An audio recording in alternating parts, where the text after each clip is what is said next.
नमस्कार, स्वदेश न्यूज की खास पेशकश स्वदेश सितारे में आप सभी का स्वागत है। मैं हूं भागीरथ साहू। स्वदेश सितारे में आज हम रूबरू होंगे फिल्म मेकर और शायर सुधीर आजाद से। सुधीर आजाद का जन्म मध्य प्रदेश में हुआ। मध्य प्रदेश के अमरवाड़ा में उनका जन्म हुआ है और उसके बाद फिर इस क्षेत्र में, लेखन के क्षेत्र में लगातार सुधीर आजाद आगे बढ़ते गए। नदी मैं तुम्हें रुकने नहीं दूंगा कविता संग्रह के लेखक हैं सुधीर आजाद। तो विश्व विनायक सुभाष चंद्र बोस पर समीक्षा ग्रंथ के राइटर भी हैं सुधीर आजाद। तो बहुत जल्द एक फिल्म आने वाली जिसका नाम है ब्याह। ये नारी शक्ति के ऊपर केंद्रित फिल्म है। इसके राइटर, डायरेक्टर और प्रोड्यूसर हैं सुधीर आजाद। तो short film the last would का 57 अंतर्राष्ट्रीय फिल्म फेस्टिवल में चयन हुआ है। इसके लेखक, प्रोड्यूसर और डायरेक्टर भी हैं सुधीर आजाद। तो नेताजी सुभाष चंद्र पर प्रथम शोधकर्ता, पीएचडी होल्डर हैं सुधीर आजाद जी। तो आज हम इनसे रूबरू होंगे और जानेंगे कैसे इनके सफर की शुरुआत हुई, कैसे ये लेखक से डायरेक्टर बने और डायरेक्टर से प्रोड्यूसर बने। और इस वक्त हमारे साथ सीधे जुड़ गए हैं फिल्म मेकर और शायर सुधीर आजाद। सुधीर जी, आपका बहुत बहुत स्वागत है स्वदेश न्यूज की खास पेशकश स्वदेश सितारे में। बहुत बहुत शुक्रिया। सुधीर जी, देखिए, जो लिखना होता है इसके लिए बहुत ही चिंतन की आवश्यकता होती है और ऐसा माना जाता है जो लेखक होते हैं वो बहुत ही बुद्धिजीवी होते हैं और बहुत ही ज्ञानी होते हैं, क्योंकि इसके अलावा बाकी चीज़ों के लिए अगर हम जो एक्टर होते हैं या सिंगर होते हैं, डांसर होते हैं, उसके मुकाबले लेखक को ज़्यादा गंभीर माना जाता है, ज़्यादा बुद्धिजीवी माना हो जाता है। तो इस लेखन की शुरुआत आपकी कब से हुई? क्या उम्र थी आपकी? कैसे इस क्षेत्र में आपकी रुचि हुई? सबसे पहले तो बहुत बहुत शुक्रिया कि आपसे मुखातिब हूँ। देखिए, बहुत लिखने के लिए या बहुत अच्छा लिखने के लिए मुझे लगता है बुद्धिमान होने से ज़्यादा संवेदनशील होना ज़रूरी है जी। कि आप अपने आसपास के लम्हों को, जो लम्हे बिखरे हैं आपके पास, आपके आसपास का जो मंजर आपको इसलिए मैंने बुद्धिजीवी का शब्द का प्रयोग किया कि ताकि कि आसपास जो चीज हो रहा है उसको वो बेहतर तरीके से किस तरह से उसको देखते हैं और समझते हैं। यकीनन कि आप उन्हें महसूस कैसे कर सकते हैं और आप उसको बयान कैसे कर सकते हैं। बिल्कुल। और आपने एक बात कही थी कि कैसे राइटिंग से फिल्म मेकिंग, ये तो मैं आऊंगा बाद में, लेकिन अभी लेखन की शुरुआत कैसे हुई आपकी? पढ़ रहा था, शुरू से पढ़ रहा था। आसपास बहुत अच्छे लोग थे, जैसा आपने जिक्र किया अमरवाड़ा मेरी जमीन है, मेरा आंगन है। वहाँ इतने बेहतरीन लोग हैं, इतने खूबसूरत लोग हैं कि एक होता ना कि ये हमारे गांव का बच्चा है और ये लिख रहा है। तो मुझे मेरे टीचर्स ने, मेरे अपने बड़ों ने, मेरे अपने सारे लोगों ने मुझे बहुत हिम्मत दी, बहुत मुझे लगातार प्रोत्साहित किया। तो मैं कोशिश कर रहा था लिखते रहूं। और जब आपको लिखना होता है तो आप पढ़ते बहुत हैं। उम्र क्या थी उस वक्त जब आपने ऐसे लिखना शुरू किया था? मैं 8वीं 9वीं में रहा, अच्छा। तब से कोशिश कर रहा हूँ लिखने की। तो कोशिश ही कर रहा हूँ। इतने छोटे जो बच्चे होते हैं वो अक्सर खेलकूद में ज्यादा उनका ध्यान रहता है, या चॉकलेट में, या मस्ती करने में। और इस तरह से गंभीर क्षेत्र में जाने के लिए फिर कैसे, किसी से आप इंस्पायर्ड हुए थे? और मतलब क्या आपको सुकून देता था इस तरह से कुछ लिखना? और उस वक्त आप क्या लिखते थे? आप इतनी छोटी उम्र, जब आप 8 साल की उम्र थी। यकीन मानिए उस समय मैं पढ़ता था और पहले अखबारों में आप देखते होंगे कि एक सफा अलग से आता था जिसमें शायरों के जो चुनिंदा अशार होते थे वो आते थे। तो मैं वो पढ़ता था, मुझे समझ में नहीं आता था, लेकिन उस समय एक समझ ही आई कि जो सेकंड लाइन होती है किसी कविता की, वो पंच लाइन होती है। तो मुझे शायरी, शेर, उसकी तुकबंदी, उसका मीटर, उसका व्याकरण कुछ समझ में नहीं आता। मैंने अभी आपका जिक्र किया था, जो लेखक होते हैं वो, उनका सोच, एक नजरिया डिफरेंट तरह का होता है। जब आप 8 साल की उम्र में था, मुझे लगता है जब मैं 13-14 साल की उम्र भी था, तो जो कार्टून आते थे पेपर में, मैं वो पढ़ता था तब भी। और आप जो नजरिया था वो आप दूसरी तरफ जाते थे, उन चीज़ों को पढ़ते थे। चलिए, उस वक्त आपने कहा कि उस वक्त आप पढ़ते थे, उस वक्त इतनी समझ नहीं थी, लेकिन वो जो समझ वाली जो लेखन होता है, फिर आपने कब से शुरुआत की? और सबसे पहला वो लेख जो आपको आज तक याद है कि मैंने ये लिखा था, वो क्या था और कौन सी उम्र में था वो? मैं 10वीं में पढ़ता था। गूंज एक अखबार अमरवाड़ा से निकलता था, एक छोटा सा अखबार, साप्ताहिक अखबार था, 2 सफ़े थे उसके, छोटे छोटे। तो 15 अगस्त का विशेषांक वो निकाल रहे थे और मैंने अपनी एक कविता उन्हें भेजी थी। उसकी 2 पंक्तियां हैं कि मतलब 15 अगस्त में लिखना था, तो मैंने लिखा, कर दिया था अंग्रेजों ने भारत को हैरान, फिर भी भारत के बेटों ने गिरने ना दिया मातृभूमि का मान, मेरा भारत देश महान। तो ये कविता, जब मैंने, ये एक तुकबंदी थी, और जब मैंने उसको अच्छा, मुझे लगा कि मैंने कविता लिखी है। और देखिए, जो बड़े लोग होते हैं, जो अपने लोग होते हैं, वो कैसे आपकी हिम्मत बढ़ाते हैं। तो उन्होंने उस कविता को पहले सफ़े पे छापा। तो मुझे लगा कि मैं लिखता हूँ। फिर धीरे धीरे लोगों को, अच्छा ये तेरी कविता छपी है, तू लिखता है। तो फिर मुझे एहसास हुआ कि मुझे तो मालूम था कि मैंने क्या लिखा है। फिर और पढ़ा फिर अच्छा, धीरे आपने से सोच के लिखा कि मैंने तुकबंदी लिखी है, आपने हाँ। ये नहीं सोचा कि मैंने कविता लिख दी? हाँ, यकीन मानिए मुझे बिल्कुल अंदाजा हाँ। नहीं था कि ऐसा कुछ लिखा है। मुझे लग रहा था मैं बस वो शब्दों की तुकबंदी बना रहा हूँ और हाँ। एक सेंट्रल आइडिया कि भाई मुझे लिखना है कि आज़ादी के लिए लिखना है। हाँ। लेकिन जो आसपास के लोगों ने हिम्मत बढ़ाई मेरे अपनों ने, मेरे टीचर्स ने, मुझे याद है मेरे टीचर्स बघेल सर जो अब नहीं रहे, डॉक्टर स्वर्गीय देवी सी बघेल, वो संस्कृत, हिंदी और अंग्रेजी मतलब समंदर जैसे शख्स जी। तो उन्होंने उस कविता को मेरी कक्षा में सुनाया। हाँ। तो यकीन मानिए मुझे महसूस हुआ कि मैंने थोड़ा सा अलग किया है और बस इतना बहुत था हिम्मत। अच्छा, आपने सिर्फ 2 लाइन आपने सुनाया हमारे दर्शकों को, अगर 1-2 लाइन और सुना दें मुझे लगता है कि आपकी भी याद ताज़ा हो जाएंगी और दर्शकों को भी बड़ा अच्छा लगेगा। तो यकीनन मुझे याद नहीं हाँ, लेकिन वो मैं चाहूंगा, चलिए 2 लाइनों फिर से आप उसको रिपीट कर दीजिए। कर दिया था अंग्रेजों ने भारत को हैरान, फिर भी भारत के बेटों ने गिरने ना दिया मातृभूमि का मान, मेरा भारत देश महान। बहुत बढ़िया, बहुत खूबसूरत है। बहुत शुक्रिया। अच्छा, उसके बाद फिर कैसे आपका सिलसिला आगे बढ़ा? उसके बाद देखिए क्या होता है कि जब आपने 10th क्लास की बात की, उसी वक्त पिताजी है, माताजी प्रेशर देते रहते हैं कि बेटा तुम डॉक्टर बनने के लिए कोशिश करो, इंजीनियर बनने के लिए कोशिश करो। तो पढ़ाई के क्षेत्र में फिर घर वालों की तरफ से क्या प्रेशर था? आप क्या बनना चाहते थे? क्या आप लेखक बनना चाहते थे या आप लेखन को आप एक हॉबी की तरह लेकर जाना चाहते थे और अपना करियर आप किसी और में बनाना चाहते थे? नहीं, यकीनन ऐसा कुछ नहीं था। आसपास जिंदगी की सख्तियां बिखरी हुई थी, तो एक सेंट्रल आइडिया ये था कि जहन में ये था कि मैं कुछ ऐसा करूं कि सबसे पहले अपनी पढ़ाई बरकरार रख सकूं। हाँ। मैं छिंदवाड़ा आ गया बीएससी करने के लिए जी। लेकिन मैं बीएससी फर्स्ट ईयर में पास होने के बाद में कंटिन्यू नहीं कर पाया क्योंकि जो भी उस समय के हालात थे। तो फिर मैं बीए के लिए वापस अमरवाड़ा आ गया जी। और वहां पे फिर मेरे एक प्रोफेसर हैं वहाँ पे, डॉक्टर आर.एन. झारिया जी, उन्होंने मुझे हिंदी साहित्य सब्जेक्ट दिलवा दिया। अच्छा। और मैं उदास इस लिहाज से था कि मुझे जो करना था वो मैं कर नहीं पा रहा हूँ। फिर मैंने तय किया कि अब जो कर रहा हूँ वो करता हूँ। तो वो जो हिंदी साहित्य लेना था वो मुझे लगता है कि वहां से एक एहसास हुआ कि नहीं, ये समंदर कितना गहरा है और हम रेत पे खड़े हैं जी। तो फिर वहां से पढ़ना शुरू किया और वो ठीक। बहुत ही एक फेमस आपकी कविता संग्रह नदी मैं तुम्हें रुकने नहीं दूंगा। मुझे लगता है नदी एक ऐसी चीज़ है जिसको आप बांध के बिना रोक नहीं सकते और बांध बनाकर भी आप उतना उसको रोक नहीं सकते, क्योंकि जब उसका प्रवाह तेज होता है तो अच्छे अच्छे बांधों को तोड़ देता है। लेकिन ख़ास बात एक कविकार की और शायर की और लेखक की यही ख़ास बात होती है कि वो अपने पंक्तियों में अपने शब्दों से वो भी कर सकता है जो प्रैक्टिकल करना बड़ा मुश्किल होता है। तो ये किस तरह का आपका कविता संग्रह था जिसमें आप नदी के वेग को आप रोक रहे थे? नहीं, मैं नदी में तुम्हें रुकने नहीं दूंगा। हाँ। दरअसल मैं अच्छा, उसके प्रवाह को आप रुकने नहीं देंगे। हाँ, आप ये कहना चाहते हैं कि जो प्रवाह है निरंतर बहती रहे, इसके लिए मैं सारे प्रयास करूंगा कि आपकी जो प्रवाह है, आपका जो वेग वो लगातार बहता रहे। अच्छा, हाँ बिल्कुल यकीनन। और इसमें जब मैं कहता हूं कि नदी मैं तुम्हें रुकने नहीं दूंगा तो मैं का मायना यह है कि अगर आपने पढ़ा है तो वो मैं आप उसका किरदार उस कथन का जो अधिकार है वो आपका है और आपने उस अधिकार से कहा कि मैं तुम्हें रुकने नहीं दूंगा। ठीक। दरअसल मैं पानी नहीं है एक डॉक्यूमेंट्री पिछले 7-8 साल से लगातार कर रहा हूँ। एक वैश्विक जल संकट पे मैं ये काम कर रहा हूँ। तो आप जानते हैं कि डॉक्यूमेंट्री का जो फॉर्मेट होता है या उसकी जो व्याकरण होती है, आप बिना उसमें तथ्यात्मकता। अच्छा, तो पहले आपने उसको लिखा तो उसके बाद फिर इसके ऊपर आपने डॉक्यूमेंट्री बनाई थी? नहीं, मैंने ये लिखी नहीं थी किताब। मैं तो सिर्फ नदियों पे काम कर रहा था कि पानी नहीं है, डॉक्यूमेंट्री का नाम था पानी नहीं है।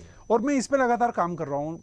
और जब मैंने सारी तथ्यात्मकता और प्रामाणिकता मेरी स्क्रिप्ट में आ गई डॉक्यूमेंट्री की, लेकिन एक कसमसाहट थी, ऐसा लग रहा था कुछ बाकी है, कुछ रह गया है। तो वो जो संवेदनशीलता थी, या आप कह सकते हैं कि इन सूखी हुई नदियों के सफर के दरमियान जो एक आध बूंद पानी मेरे भीतर रह गई थी, उस बूंद का नाम है नदी मैं तुम्हें रुकने नहीं दूंगा। बहुत बढ़िया। हम चाहेंगे एक आध कुछ लाइन आपको याद हो इस कविता से? यकीनन तो जरूर सुनना चाहेंगे। मुझे लगता है शायद आप अपने साथ एक किताब भी लेकर आए। हाँ, यही किताब है। मैं आपको इसकी 1-2 कविताएं सुनाता हूँ और इस यकीन के साथ कि इसका किरदार आप हैं। जी। सुनिएगा कि जब मैं छोटा था नदी डराती थी मुझे अपने तेज बहाव से, अपनी ऊंची ऊंची लहरों से, अपने बड़े बड़े किनारों से। मैं तैरकर भी नदी पार नहीं कर पाता था, लेकिन अब मैं बड़ा हो गया हूं, नदी छोटी हो गई है, मैं उसे चलकर पार कर लेता हूं। क्या बात है। अब आप देखिए यहाँ बड़ा होना कितना हादसा जैसा लगता है और एक ख्वाहिश होती है कि काश हम छोटे ही होते, कम से कम तब हम इंसान तो बड़े थे, संवेदनाएं तो थी, नदी को माँ कहते थे। पर न जाने कौन सी रफ्तार है, किस तरीके से बढ़ रहे हैं कि वो रिश्ते ही खोते जा रहे हैं जो हमारी स्मृतियों के आधार हैं। जी, बहुत बढ़िया। अच्छा, सुभाष चंद्र बोस जिनको हम नेताजी भी कहते हैं, आप ऐसे पहले शख्स हैं जिनके ऊपर आपने शोध कार्य किया और आप पहले पीएचडी होल्डर हैं आप, और आपने उनके ऊपर एक विश्व विनायक करके सुभाष चंद्र बोस पर आप समीक्षा ग्रंथ भी आपने लिखा है। तो कैसे ये ख्याल है आपके अंदर कि मुझे नेताजी के ऊपर एक समीक्षा ग्रंथ लिखना चाहिए और आप उनके ऊपर एक पीएचडी करना चाहिए ऑफिशियल तौर पर? दरअसल मैं जैसा कि मेरा रुझान तो लिखने में था, मैं मिर्ज़ा गालिब की गज़लों पे काम करना चाहता था, लेकिन उस दौरान लाइब्रेरी में बैठा था, पढ़ रहा था, और यूजीसी नेट मेरा क्लियर ही हुआ था, तो एक अलग कॉन्फिडेंस था कि नहीं अब जल्दी करूंगा, अच्छा करूंगा। एकदम से ख्याल आया कि जो अचर्चित और असमीक्षित हैं, जिनके बारे में बात नहीं की जा रही, जो हमारी जमीन के आधार है, तो कहीं ना कहीं वो एक मेरी स्मृति के हिस्सा। मैं आपको एक छोटा सा किस्सा सुनाता हूँ। 2000 मेरे ख्याल से 2001 या 2 की बात होगी। एक अमरवाड़ा में ही मेरा एक दोस्त है, मेरा भाई जैसा, नितिन तिवारी। तो मैं और नितिन, हम लोगों ने प्लान किया कि हम एक टूर्नामेंट कराएंगे क्रिकेट का, और उसका सेंट्रल आइडिया ये था, ईमानदारी से बताऊं मैं, कि यार तो जितने पैसे आएंगे उसमें काम करा लेंगे, पैसे हमारे पास होते नहीं थे जी। हमने उस क्रिकेट टूर्नामेंट का नाम रखा जुनून आजादी कप। अच्छा, अब आप सोचिए किसी क्रिकेट टूर्नामेंट का नाम जुनून आजादी कप हो सकता है क्या? मुझे लगता है आप जो उस वक्त की आज़ादी की जो हमारे क्रांतिकारी हैं, आप उनसे ज़्यादा अब इम्प्रेस है, क्योंकि चाहे हम आपकी पहली कविता की बात करें, वो भी आज़ादी से संबंधित थी। आपकी जो शोध कार्य है वो भी हमारे आज़ादी के उस वक्त के वीर क्रांतिकारी सुभाष चंद्र बोस जी के ऊपर संबंधित थी, और अभी जो आपने अपने टूर्नामेंट का जिक्र किया वो भी उसको जिक्र किया। और ये मैं सच कहता हूँ, ना इतनी दिमागदारी मेरे अंदर है, ना इतनी समझदारी मेरे भीतर है, पर कई बार ऐसा होता है कि आप विषयों को चुनते हैं, और कई बार ऐसा होता है कि वो आपको चुन लेते हैं। तो मैं इस लिहाज से थोड़ा सा आप कह सकते हैं, मैं खुश नसीब था कि मुझे अच्छे विषयों ने चुन लिया जी, क्योंकि मैं ये दावा नहीं कर सकता कि मैंने लेकिन पीएचडी करते वक्त ये अपना विषय तो खुद देना पड़ता है आपको। हाँ, नहीं, दरअसल हुआ ये कि वो टूर्नामेंट के जब समापन हो रहा था जी, तो हमारे पास प्रतिमा नहीं थी, कि हम होता ना कि विधिवत की भाई माल्यार्पण होता है फिर करते हैं। तो एक मुकेश भैया है अमरवाड़ा में, मुकेश ठाकुर भैया जी, हमने उनकी शॉप से जाके 2 छोटी छोटी प्रतिमाएं खरीदी। 5 रुपए में 2 प्रतिमाएं, जो एक तख्ता होता, तख्ते में एक बिल्कुल सादी, कोई उसमें फ्रेमिंग कुछ नहीं था, तो हमने वो लगाया और माल्यार्पण करके टूर्नामेंट का समापन हुआ, सब हो गया। शाम हो गई, हम जाने लगे, मेरी नजर उन दोनों पे पड़ी, तो उसके आसपास की जो बाउंड्री थी वो चमकीली थी। अच्छा, तो वो चमक रही थी, तो मैंने सोचा यार चलो इनको रख लेता हूँ। और जहां मैं पढ़ता था वहां मैंने उसको उसी खिड़की के एक दरार में उसको मैंने फंसा दिया जी। वो एक प्रतिमा थी सुभाष चंद्र बोस की और दूसरी थी भगत सिंह की। क्या बात है। मुझे नहीं पता था कि मैं वहां तख्ते में नहीं लगा रहा हूँ, वो मैं अपने अंतस में उनको उतार रहा हूँ जी। तो आप देखिए कैसे सिलसिले बंधते हैं। बिल्कुल। अच्छा, जब आपने शोध कार्य किया नेताजी के ऊपर, क्या कुछ आपने महसूस किया, और क्या कुछ एक ऐसी कुछ नई बातें आपके सामने आई जो आप दर्शकों के साथ शेयर करना चाहेंगे? यकीनन अभी मेरी नेताजी सुभाष चंद्र बोस पे एक किताब आ रही है, क्रांति संत, जो बच्चों का नाटक है जी। नेताजी सुभाष चंद्र बोस का इतना विराट व्यक्तित्व है, इतना प्रेरणा से भरपूर व्यक्तित्व है, जो वैसे सामने ही नहीं आया जैसा आना चाहिए था। और मैं ये सोचता हूं कि हम अपनी आजादी के इतने बड़े पृष्ठ को अगर बिसरा दें तो हम कैसे एक गर्व के साथ ये कह सकते हैं कि हम आजाद हैं। अच्छा, शोध कार्य बहुत सारे आपको चीजें उसमें लिखनी पड़ती है, कोई ऐसी बातें जो दर्शक या आम जनता नहीं जानती है, जो आप मुझे लगता है बताना चाहेंगे, जो शोध कार्य करते वक्त आपको जानकारी मिली? जरूर। मैं कोलकाता में था एक लंबे वक्त तक, नेताजी रिसर्च ब्यूरो में था, उन लोगों ने मुझे बहुत सपोर्ट किया। और जब मैं इस पे काम कर रहा था, चूंकि मेरा साहित्यिक संदर्भ था कि नेताजी सुभाष चंद्र बोस पर लिखित प्रबंध काव्यों का साहित्यिक अनुशीलन, लेकिन चूंकि मेरी उत्सुकता बहुत ज्यादा थी उनके किरदार को लेकर, तो मैं जब नेताजी रिसर्च ब्यूरो गया और वहां पे एक तथ्य था, जो तथ्य मेरी इस रिसर्च का जो अंतिम वाक्य है वो ये है कि नेताजी की जो बेटी है अनीता पीकॉफ जी, उनका एक कथन है कि जो उनकी मृत्यु से संबंधित है, वो कहती हैं कि मेरे पिताजी यदि जीवित होते तो मेरी माँ के बाद मेरा इस संसार में कोई नहीं था। अगर वो होते तो एक पिता कितने ही विशाल खतरे होते, कितनी बड़ी समस्याएं होती, वो मुझसे मिलने का प्रयास जरूर करते। तो चूंकि उसके बाद उन्होंने मुझसे मिलने का प्रयास नहीं किया, इसलिए मैं ये मानती हूं कि वो नहीं रहे। हालांकि ये सिर्फ एक भावात्मक पहलू है, एक उनका व्यक्तिगत तर्क है, उनका एक अपना एंगल है कि जो उन्होंने अपने के पिताजी को आपने महसूस किया कि जो उन्होंने कहा है एक बेटी के नाते कहा उन्होंने। बिल्कुल। और एक दूसरी चीज जो आपने मुझसे कहा कि ऐसी कौन सी बात है जो मुझे कहनी चाहिए और सबको सुननी चाहिए, आपके शोध कार्य में आपने उसको मेंशन भी किया हो। बंगाल में बंगाली जबान में एक किसी भी कवि ने अगर लिखा है तो उसकी एक दो कविताएं जरूर नेताजी सुभाष चंद्र बोस पे हैं। हमारे हिंदी साहित्य में 10 ग्रंथ लिखे गए हैं जो महाकाव्य खंड काव्य हैं, लेकिन विडंबना यह है कि वो ना चर्चित है ना समीक्षित है। तो मुझे इस माध्यम से मेरे शोध के माध्यम से मैंने उन सारे ग्रंथों को बाहर लाया और उन पे काम किया। और मैंने अपनी जो मेरी थीसिस है वो मैंने श्री कृष्ण सरल जी, जो हमारे राष्ट्रकवि श्री कृष्ण सरल जी हैं, उन्होंने बहुत काम किया है नेताजी सुभाष चंद्र बोस पे, तो मैंने उन्हीं को समर्पित किया। चलिए बहुत बढ़िया।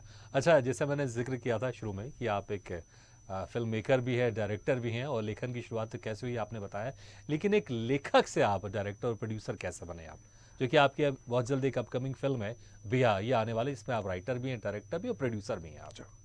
ये भी एक बड़ा दिलचस्प किस्सा है। जब 2005 के दरमियान मेरा नेट क्लियर हुआ था जी, तो मैं गीतांजलि गर्ल्स कॉलेज, ये जो पुराने भोपाल में डीआईजी चौराहे के पास, मैं वहाँ as a contract base Hindi पढ़ा रहा था। तो वहीं मेरी एक स्टूडेंट मुझे मिली, उन्हें पता था कि सर लिखते हैं, तो उसने कहा कि सर मेरी अम्मी का जन्मदिन है, आप कुछ लिख दीजिए। तो मैंने कहा ठीक है, आप मुझे रजिस्टर दे दो, मैं लिख दूंगा और जाते वक्त स्टाफ रूम से ले जाना। तो एक नज्म मैंने उसकी अम्मी के लिए लिखी। एक वक्त अगर वो नज्म याद हो तो हम चाहेंगे अगर आप सुना दें दर्शकों को। याद सही में, क्योंकि उनकी अम्मी के बर्थडे पे लिखी थी तो वाकई याद नहीं है। लेकिन अगर कुछ सुनाने के लिए जिक्र किया मैंने दर्शकों को तो अब तो कुछ सुनाना ही पड़ेगा। कुछ तो सुनाना पड़ेगा आप। चलिए मैं आपको एक नज्म सुनाता हूँ जो आपको याद है। हाँ, बिल्कुल। एक नज्म है मेरे खत, हालांकि सिलसिला अलग है लेकिन ये नज्म बड़ी बिल्कुल इसलिए जी अच्छी लगेगी आप लोगों को। मेरे खत मुझको लौटाने के लिए अब तलक रखे हैं तुमने। क्या बात है। मेरे खत मुझको लौटाने के लिए अब तलक रखे हैं तुमने, हम अगर कुछ और भी है जो तुम्हारे पास ही रखा है मेरी जान ढूंढना मिल ही जाएगा, देखो दिल वहीं कहीं पे छुपा है मेरा। क्या बात है। गौर से देखो जो तुम्हारे ख्यालों की दहलीज है, मेरी सांसें वहीं पे ठहरी हैं, मेरी बातें भी तो वहीं पे ठहरी हैं, मेरी खामोशियां भी वहीं पे बिखरी हैं। समेट सको तो मुझे मेरी खामोशी दे दो, मेरा सुकून दो, मेरी हर खुशी दे दो, मेरे जीने की हसरत सच कहूं तुम हो, सुनो दे सको तो मुझे मेरी जिंदगी दे दो, हाँ मगर उसी तरह से और उसी शिद्दत से जैसे मेरे खत मुझको लौटाने के लिए अब तलक रखे हैं। क्या बात है, बहुत बढ़िया। बहुत बढ़िया जी। फिर वो जो आप बात कंटिन्यू तो हुआ ये कि जब बच्ची मुझे 8-10 दिन के बाद मिली तो मैंने कहा कि कमाल लड़की हो भाई, अम्मी की सालगिरह पे मुझसे नज़म कोई मुझे मीठा नहीं खिलवाया। तो उसकी सहेली ने मुझे बताया कि नहीं, मतलब उसकी आंखें नम हो गई और उसने बताया कि इसकी अम्मी का इंतकाल भी 3 दिसंबर को ही हुआ था गैस ट्रेजेडी में। तो मैंने कहा यार ये गैस ट्रेजेडी क्या है। तो फिर वो लोग मुझे वो यूके फैक्ट्री, जो यूनियन कार्बाइड की फैक्ट्री, वहां ले गए वो। एंड मैं जब उससे कनेक्ट हुआ तो मैं उन बच्चों के साथ स्ट्रीट प्लेज लगातार, मैंने लगभग 200 से ज्यादा नुक्कड़ नाटक भोपाल गैस ट्रेजेडी को लेके किए हैं अलग अलग जगह पे। और वहीं पे मुझे एक चच्ची मिली जिनको मैं चच्ची कहता था, तो उन्होंने मेरे से कहा कि तू इतना पढ़ा लिखा है, फिल्म क्यों नहीं बनाता हमारे लिए कि पूरी दुनिया जाने भोपाल में क्या हो रहा है। तो मैंने हंसा, मैंने कहा नहीं मैं लिखता भरूं चच्ची, मुझे फिल्म नहीं आती है। कुछ 1-2 हफ्ते बाद जब मैं ऐसे हर सैटरडे संडे जाता था, संडे जब गया तो मैंने कहा है वो चच्ची जो मुझे कह रही थी फिल्म बनाना। तो वहाँ एक बंदा था, उसने बताया कि यार वो नहीं रहे। मुझे ऐसा लगा उन्होंने मुझे काम दे के चलिए। एंड मैंने फिर रिसर्च की। मेरी एक स्टूडेंट है शोभा शमी, उसने मुझे बहुत सपोर्ट किया, उसने मुझे बहुत सारा लिटरेचर प्रोवाइड कराया। मैंने पढ़ा और पढ़ के मैंने पहली डॉक्यूमेंट्री भोपाल गैस ट्रेजेडी पे बनाई, जो हिंदी की पहली डॉक्यूमेंट्री थी। अच्छा। वहां से एकदम मैं इस तरफ आ गया। एंड उसके साथ कमाल ये था कि हिंदुस्तान टाइम्स ने उस समय एक खबर निकाली कि after 26 years first Hindi documentary coming on Bhopal gas tragedy. क्या। एंड स्विस रेडियो के लोग आए थे, वो 25वीं बरसी थी भोपाल गैस ट्रेजेडी की 2010। तो उन्होंने मुझे यहाँ से आपकी फिल्म मेकिंग का सिलसिला भी शुरू हुआ। जी, जो अभी आपके अपकमिंग फिल्म आने वाली बिया, जो कि नारी के ऊपर केंद्रित है, क्या कुछ इस फिल्म में दिखाई देगा और कब तक ये फिल्म रिलीज होगी, जरा हम चाहेंगे दर्शकों। पोस्ट प्रोडक्शन का काम चल रहा है, थोड़ी सी शूटिंग और मैं कर रहा हूँ अभी। और ये फिल्म जो है ये नारी केंद्रित फिल्म है। आदिवासी कल्चर को लेके उसके पूरे एक आप कह सकते हैं कि आदिवासी कल्चर का एक डॉक्यूमेंटेशन है फिल्म में। और एक ऑफबीट सिनेमा जो 60-70 में आप देखते थे, उस टोन की फिल्म है ये जी। और जो जैसा आप जानते हैं कि हमारे यहाँ जो बच्चों का जन्म नहीं लेने का बड़ा कारण माना जाता है कि बांझपन जो होता है वो महिलाओं में ज़्यादा होता है। 70% से ज़्यादा इसका जो सही कारण है वो पुरुष होता है। तो मैंने इस समस्या को भी इसमें आपने स्वर दिया है। बहुत बढ़िया, बहुत अच्छा। अच्छा, जो शॉर्ट फिल्म है आपकी द लास्ट वुड, ये 57 अंतर्राष्ट्रीय फिल्मों में अभी तक चयन हो चुकी है। तो मुझे लगता है कि वाकई बड़ी खुशी की बात है कि शॉर्ट फिल्म जो द लास्ट वुड है, क्या कुछ ये शॉर्ट फिल्म है और पहली बार कौन से विदेशों में ये फिल्म दिखाई गई थी, कहाँ पर, किस अंतर्राष्ट्रीय फिल्म में इसका सिलेक्शन हुआ था? क्योंकि अब तक ये मुझे लगता है सिलसिला 57 हो गया और धीरे धीरे सिलसिला और आगे बढ़ता ही जाएगा। आमीन आमीन, क्या बात है, आपने तो दुआ दे दी। दरअसल ये 15 की बात है, 2015-16 की बात है। तब मैं दुबई से वापस लौटा था और 3-4 दिन की छुट्टी थी मेरी जी। तो एक नज्म मैंने लिखी थी कि जिंदगी धुआं है कोई आसमान नहीं है। तो द लास्ट वुड वो जो मुझे लगता है जब आप नज्म सुनाए तो एक दो लाइन जरूर सुनाया कीजिए। एक नज्म है कि जिंदगी धुआं है कोई आसमान नहीं है, ये धुआं भीगता है बारिश में, रात के सूरज से झुलसता है, दरमियान कांपती सांसों का ये ठहरा रहता है जैसे मुकद्दर कोई। देखो मुंडेर से अपने घर की ये काला आसमान आज साफ साफ दिखता है, एक धुआं जो कांपता था सदियों से वो शायद उड़ गया होगा। क्या बात है। जिंदगी धुआं है कोई आसमान नहीं है, ये यहां से उड़ेगी तो कहीं और छा जाएगी, मगर ये आसमान, ये बूढ़ा आसमान उड़ के कहां जाएगा।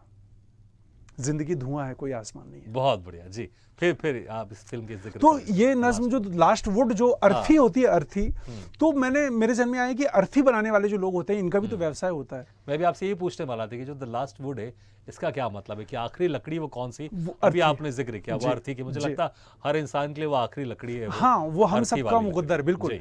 तो मैं ये सोच रहा था कि जो ये काम करते हैं ये क्या दुआ करते होंगे कि बहुत सारे लोग रोज मर जाएं कि हमारी दुकान चले। तो एक बुजुर्ग व्यक्ति जो सुबह से लगा हुआ है, एक स्ट्रक्चर तैयार कर रहा है वो अर्थी का, उसकी एक बुजुर्ग उसकी एक पत्नी है, वो भी बुजुर्ग है, तबीयत खराब है, लेकिन उसे दवाई वो नहीं खा सकती क्योंकि खाना खाने के पैसे नहीं है जी। वो बंदा सुबह से चौराहे पे बैठे स्ट्रक्चर बना रहा है, वो बना के बैठता, कोई नहीं आता। उसकी पत्नी आती कि चलो अब कोई नहीं आएगा, वो कहती तुम जाओ मैं आता हूँ, एक उम्मीद की शायद कोई आ जाए और मैं इसके लिए खाना लेके चले जाऊंगी, खाना खा ले जी। मूक फिल्म है, कोई संवाद नहीं है। अच्छा। आखिरी में एक लड़का दौड़ के आता है मोहल्ले का, कहता बाबा बाबा बहू मर गई। वो बंदा जो सुबह से स्ट्रक्चर बना रहा था वो अपनी पीठ में लेके चला जाता है। ये फिर बड़ी बड़ी मार्मिक आपने जो जिक्र किया आपने, एक तो जो नाम आपने रखा, फिर जैसा उसको आपने एक्सप्लेन किया लास्ट वुड, क्योंकि और बिल्कुल, और मुझे लगता है कि जो आपने बताया मार्मिक, कितने मिनट की है ये फिल्म? 7 मिनट की फिल्म, 7 मिनट की फिल्म है और 57 देशों में ये फिल्म अभी तक दिखाई जा चुकी है। अच्छा, समय बहुत कम है, बस मुश्किल से कुछ सेकंड है हमारे पास। जाते जाते आपको मनपसंद क्या आपको सुनाना चाहिए जाते जाते? एक ताज़ी गज़ल आपको सुनाता हूँ, मुमकिन है अच्छी लगेगी। नज़्मी गज़ल ये है कि अपनी चुपचाप निगाहों का असर देखूंगा, आज जी भर के तुझे एक नज़र देखूंगा। क्या बात। और काम निपट जाए मेरा तसल्ली से, फिर उससे मिलना है मुझे, उसका शहर देखूंगा। और गज़ल का एक शेर सुनिए जिसके लिए मैं सुना रहा हूँ आपको कि नफरतें, बड़ा आज की जरूरत है, नफरतें आंख में भर कर के मुझे तुम देखो, मैं मोहब्बत हूं, मोहब्बत से उधर देखूंगा। क्या बात, शुक्रिया। बहुत बढ़िया। समय कम है, नहीं तो सुधीर जी हम आपसे और बहुत सारी चीज़ें सुनते हैं और इतनी सारी चीज़ें आपने लिखी है, सारी चीज़ों पर हमारी चर्चा नहीं हो पाई क्योंकि समय बहुत कम है, लेकिन बहुत अच्छा लगा वक्त निकाल कर आपने हमारे स्टूडियो में शिरकत किया, इस कार्यक्रम में शिरकत किया, इसके लिए बहुत बहुत शुक्रिया। और आपकी जो अपकमिंग फिल्म है इसके लिए आपको बहुत बहुत शुभकामनाएं। बहुत बहुत शुक्रिया, बहुत बहुत शुक्रिया।